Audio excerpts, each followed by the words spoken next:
mga balabanong hinahuna ni Ate Jean nga ikatubag sa mga pangutana sa atong letter sender karon ning kahaponon nga insakto ba daw ang iyang huna-huna nga mo give up na lang siya sa iyang marriage life or iyan ang hatagan og freedom ang iyang bana kay aron makabaton daw siya og kahapsay siyang huna-huna kay isip breadwinner ang iyang bana magtuki-tuki or magsigig complain nganong mo ayuda pa siya or nganong mo tabang pa siya sa iyang ginikanan.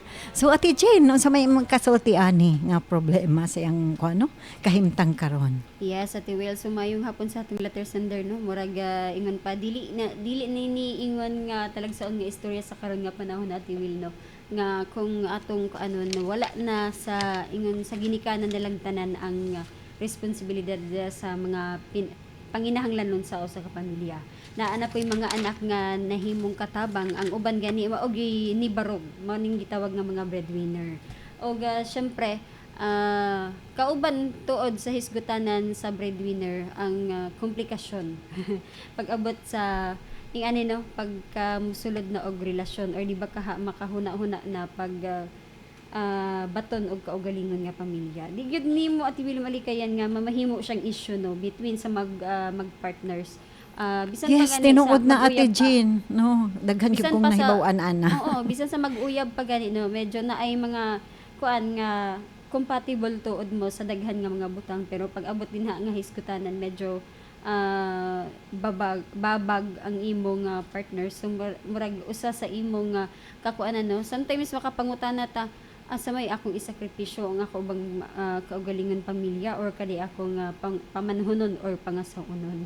Pero actually Ate Will sa kung buot natong sabto siguro wala may angay ingon nga isakripisyo kung masabutan lang og maayo or di ba kaha makamaupod masabot ang imong napili. Yes. Oo. Kay kung buot natong huna-hunaon tinuod para sa kung subayo nato ang mga kuano walay obligasyon ang mga anak kunuhay sa ginikanan no kay obligasyon man sa mga ginikanan ang mo proviner pero mao na lagi ginaingon nato pod nga tan-awon pod nato ang sitwasyon the moment nga makakaya na ta og ingon pa makaabag-abag na ta sa atong ginikanan nganong paantuson pa man pod tuod no. Yes. Labi na obvious. Oo. Mura mo ginay Sobra atong sa- mo ginay atong kinaiya nga di ta makalantaw. Labi na Ate Will og kabalo ta sa atong kaugalingon nga sobra sa atong panginahanglanon ang kaya nato nga maibungat. So nganong ipanghakog man nato na magoy uban din ha nga mga kabatanunan nga mga anak na nga, bisan og dili na nila kinahanglan ang naa ilang ingon pa nakabot di gihapon makaantigo pag una-una sa ginikanan Ate Will na mga Yes. nga na og naapoy uban nga bisan og alanganin na sa ilang kaugalingon ihatag na lang tungod ka naluoy sa ginikanan. Hopefully no nga medyo maanam-anam na og ka plaster Ate Will, plaster bang sakto nga term, maanam-anam og Sulbad. kahilot ang huna-huna ang mga mindset or ang ingon pa mga dagan sa huna-huna sa mga anak no nga tinuod ang uban siguro nga mga anak may katarungan tungod sa pagka-irresponsable sa mga ginikanan.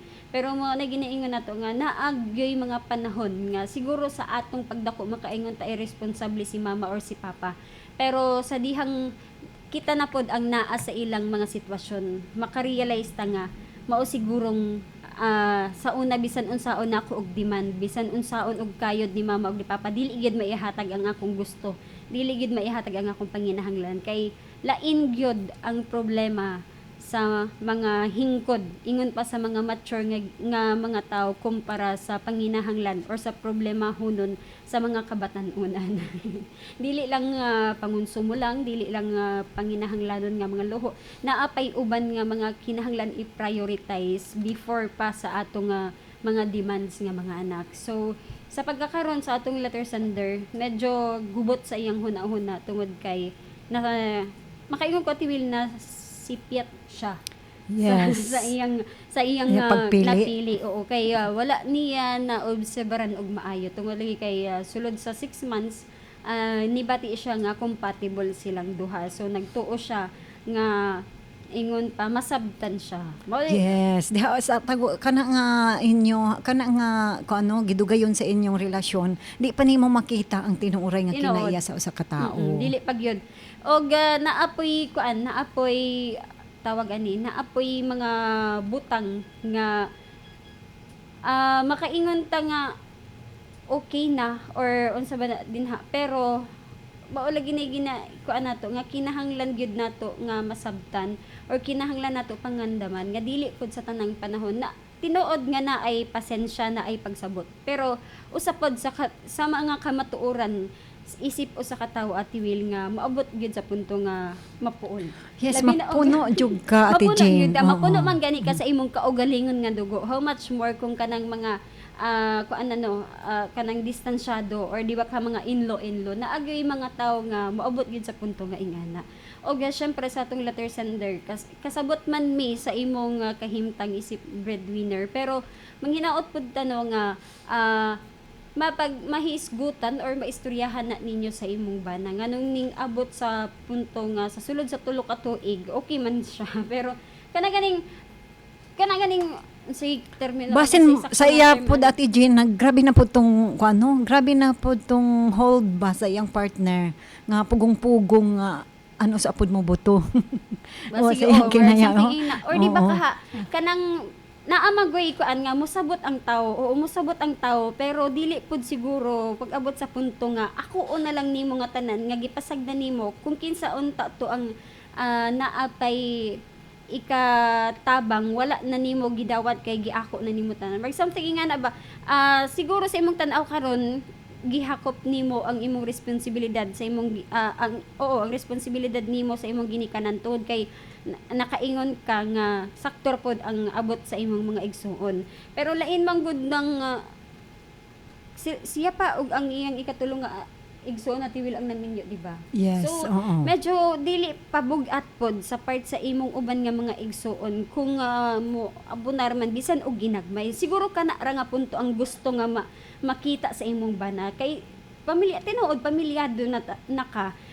Bisan pa siguro og naa siya income lain pud tong makagahin pud ka para sa imong pangaugalingan. Murag something ingana ba bahin-bahin dili kay na ang imong kinitaan didto sa imong side unya ang sa imong kaugalingon wala kay na budget or naihatag bisan gabi. Basin ka na lang ang pinaka-concern niya no. Og pag-abot sa pag-abot sa hisgutanan sa inyong kaminyoon if ever di na gyud nimo ina or kana na kanang sa tawag ini hatag kung unsa man galing ang kagawasan nga iyang gikinahanglan ayo nga kung unsa man ang makabuot ninyo nga desisyon naa gani sa sakto nga proseso Ate Will kanang nag-istorya gyud mo og Yes, magina importante kinasingkasing. Ate Jean. Oo, og syempre, involved pod ang opinion sa inyong mga anak. Kay dili naman siguro na sila mga gagmay pa kaayo nga dili na makasabot kay nakapangutan na gani sa ingana nga kano nga ingana nga mga butang. So naa na sila'y kaugalingon nga pananaw. Dili to the point nga kung mag-istorya mo nga mag-asawa or magkalalisay ba mo na ang mga anak. Kuhaon lang ninyo or nimo siguro ang mga side pananaw sa imong mga anak aron masayra nimo kung asa ka dapit mo hugot og mga butang nga angay nimo nga i-explain sa ila. Actually maayo siya nga i-share sa mga anak, sa mga bata ang kanang pagtabang nga walay kapalit. Maayo siya. Yes, oo. Tun-an nimo, no? Oo, tun-an. Pero kinahanglan pod nga matun-an pod nimo sila nga na ang pagtabang na ay limitasyon kaysa sobrang na ba pod nato ka matinabangon mahimo tang abusahan sa uban. Murag something ingana ba kanang Daghan may tabuan na tayo Jean, makadungog bitaw ta nga gipakaon sa palad na hangtod pa sa Oo. siko. Oo, gipaabot sa siko. Kanang ingana no nga may ilang nakatunan sa pagkamanggihatagon or manggihuna-hunaon naapoy ilang makatunan nga kinahanglan na ay boundaries gyud ang mga butang-butang. O syempre minus ay likayan lang siguro kanang mga negative nga part bisan pa og bugat sa imuha kung unsa man galing ang issues ninyo nga mag-asawa manghinaot ta nga magpabilin lang sa inyong mag-asawa dili makadungog ang mga bata aron dili gani ma-impluwensyahan Ate Will or di makuha ng ilang mga respeto or pagkita sa Yes, inyo mo isip dapat ginikanan. ang dapat na Ate Jane, pero sometimes kita magtiayon no kanang based on Makalimot. experience makalimot na katungod sa ka hyper na Tungod na sa emosyon. oo, dili na nimo kuan dili na malikayan wa nakakabalo nga nakadungog na adi nakadungog. Mabastos na usahay. Mao gyud. Mm-mm. So mao to akong ika-share sa tong letter sender no manghinaot na nga mahanapan og panahon nga mahisgutan sa ninyo kirasing-kasing nga mag-asawa. Og syempre atan-awon pod nimo or kuhaon nimo pod ang ideya sa imong mga igsoon kay usa man pod sila sa posible nga hinungdan nga nung naingana or di ba basin naapod sila ika-share sa imuha nga wala lang nila maikuan kay basin og mataha pod Ate Will nga basin masuko hinuon si ate nga muhatag mi basig ma-insulto hinuon or something Yes, nga diba? oo. Kinahanglan nga, Pakig-istorya gyud. oo. Sabutan gid no, ang mga butang-butang. Oo. Communication gud pakig-istorya gyud sa mga tao nga posible nga involved sa imong kahimtang karon. So mao ra to Ate Will ako i-share sa atong letter sa Salamat Ate Jane no, mo to ang gikahatag ni Ate Jane karon og nasab ko ikadugang kang ano Ma'am Carmela nga tinuod gid na nga ang extended family maka apekto gina sa kami niyon kung dili nato mahanay. Kay maka-lead ko no nimo ko nini makahimo Ate Jane og kanang dako nga kagul-anan kay mo hangtong didto sa panagbulag kung dili masolbad or dili dili madali pag-resolve ang ilang problema sa kami sa pamilya sa both no spouses. So kinahanglan nga before unta to kanang mga inaana no nga breadwinner ta before mi sulod sa kami niyon so ipahibaludaan Ate Jane di ba nga inaana breadwinner ba ko mga sawa pa kanako og dayon so nga ako tanan ang gisaligan sa ako'y nag-provide tanan sa akong ginikanan mas maay nang ma-inform kay mapareha tong iyang unang una niyang karelasyon di ba ni back out kay nakabalo nga breadwinner siya kay dili gid kalikayan nga mao gid kuno na nga nagay negative effects sa atong mga extended family na gid mo lead gid na og jealousy og rivalry. So mo feel ang imong partner kung babae man gani ang breadwinner, ang imong bana mo feel jealous sa imong mga sa imong mga in-laws nga nganong hatagan pa man na sila nganong ikaw pa man mo provide ana murag kanang ngana katigo pa man na sila maningkamot kana mga inaana bitaw Ate Dili Jane. lagi sa tanang panahon. Oh, dili sa tanang panahon. Maingon pag yun nga giilad ra man ka na, di ba? No, giilad ra ka ana, gituntura ka inana. So, ikaw pod nga mismo imong kadugo. So, sakitan Masakit gyud ka, ka. masakit ka. Bisag tinuod nga inaana nga ang uban kanang magkuan na Ate Jane kanang abusar, pero sakitan gihapon ka kay imo man na silang kadugo. So dili kalikayan. So mo ginang magka-cost og kuan gid siya dako nga kagubot sa pamilya. Apan kung inyo sigurong kuan gisabutan daan sa wa pa mo nagminyo so masumbatan nimo ang imong partner nga ngano diin man ka nagmataba ka og buntag mo naging man bitaw nila no oo nagmataba ka Daan buntag bitaw ko nagpahibalo Oo, sa imo. nga, nakabalo nakadaan so mga ka-feelings na adi ay pag-solve no pagsolbad sa mga problema aning mahitungod nga kuan breadwinner ta sa pamilya natin mga extended family so ang number one day natong buhaton directly express your thoughts and feelings so ipakuan mo nagiingon nga ipahibalo gid sa iya ipaabot gid sa iya nga mo na imong lipod-lipod. way lipod-lipod wala kay ko nga tanan prangka ka sa imong partner nga inana ang imong sitwasyon. So number 2, don't blame your partner po.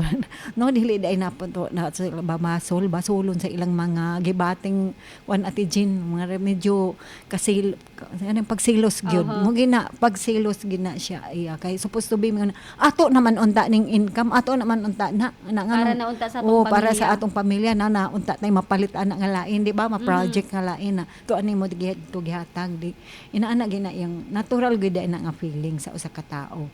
And then stick to one argument at a time. Kay maglalis man gyud ang magtiayon, di ba? Nalabi na kang inyong gilalisan mahitungod aning paghatag nimog ayuda sa imong ginikanan. So diha ra ka.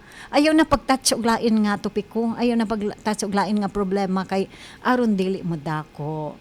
So, number 4, communication is the key. So, mo ginag-ingon nga wala gyud kunoy problema nga di masulbad pinaagi sa pag inistoryahay ana nga kuano issues. And then sunod is stay open-minded. So be open ka pirme. So open-minded ka mo, dawat ka sa mga negatibo, buot no, negative positive na diha tanan imo nang dawaton. And then imong pangitaan og sulbad kung unsaon nimo paghanay o unsaon nimo paghandle ana nga mga problema. So sunod, don't sweet the small stuff. So ayaw daw paagasig kanang imog yung murag hatagan gyud nimog dako nga Dili kuan Ate Jean.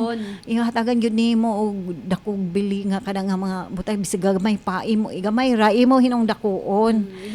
Ibig deal nimo. So dili na maayo. So ayaw daw na buhata. And then last, assume your partner has good intention. So mo dayon na Ate Jane nga bisag suko na kay imong banag bisag unsa na tong gipanulti dito nga mura nagmaka kuan sa imong magdugo na imong kasing-kasing makabati kay gilabtan imong mga imong pamilya. So imo ra gihapon ibutang sa imong una-una nga na ang iyang gibuhat para ra sa kaayuhan sa imong pamilya.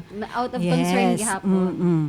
So ma-resolve ang problema sa inyong problema sa kaminyo sa inyong relasyon isip mag-asawa mahitungod ana. Oo, motonong giingon ganina nga sayra sa asa siya nagikan nga yes, iba siya giingana. Nganong inaana gyud. Kay sa ako lang mismo Ate Gina akong madunggan nga inaana nga nga na mga extended family mo ana man nga bisag gitunto na padayon paghihapon kanang manginana ba kanang medyo obvious na gyud yes may nga bulok gyud ka kanang anaon pag gyud oo di ba bro sakit pa mation nimo nga nakaako ngan og bulok nga mas kanang manginana ba so ikaw mamati na lang ka. Inaana di kalikayan sa usa ka magtian nga mag-inaana nag-inistoryahan Ate Gino mag nilabayay nagkanang medyo harsh na nga mga istorya aron sad bahigmata na iyo ba ning ana. Yes, so tinuod na nga mahitabo. So dili lalim ang kahimtang sa usa ka breadwinners. Mga ka-feelings pa dayon ta sa pagbasa sa atong napiling quotes for the day. Gikan sa sulat sa quotesfancy.com kang Tanya Bahariha nag-ingon, only the breadwinner of the family understand the amount of sacrifice each and every bite of bread cost. So Ate Jean, kamay lang papahalapan. Yes, Ate Will, no. Sa tanang miyembro sa Panimalaya, mapuno man og yaw-yaw or unsa man na dinha ang mga posible na ayuban at iwil pasigarbuhon no, pero ang makasabot lang gyud sa kung unsa ka importante ang pagpaningkamot o ginagmay gyud nga pagtipid-tipid no, ang pinakamakasabot din ha, pinakamakarelate din ha ang mga breadwinners kung kinsa ang nagproviner sa panginahanglanon sa Panimalay maogi sometimes masakitan kung mag-usik-usik ta mga ka-feeling. So magmaminat ngunon tano labi na og kabaluta sa tong kaugalingon nga wala patay na i-share or wala na iambag. Maghatag ta og pahinungod sa kahago o sakripisyo sa mga breadwinners sa atong tagsa-tagsa ka mga Panimalay.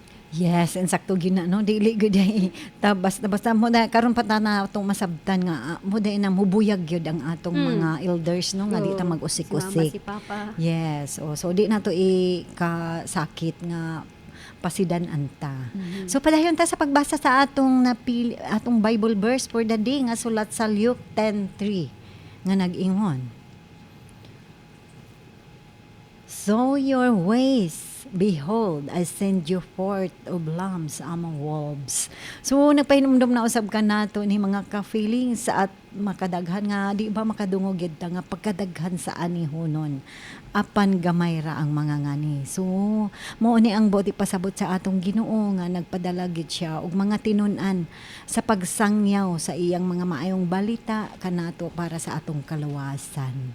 Aron mamahimo kitang mga maayong karnero nga maoy iyang gusto o gipangandoy alang kanato. So marot ang mga ka-feelings ang ika-share para sa atong Bible verse karon ning kahapon no wala naman tay igong oras sa padayon sa atong panag-uban-uban.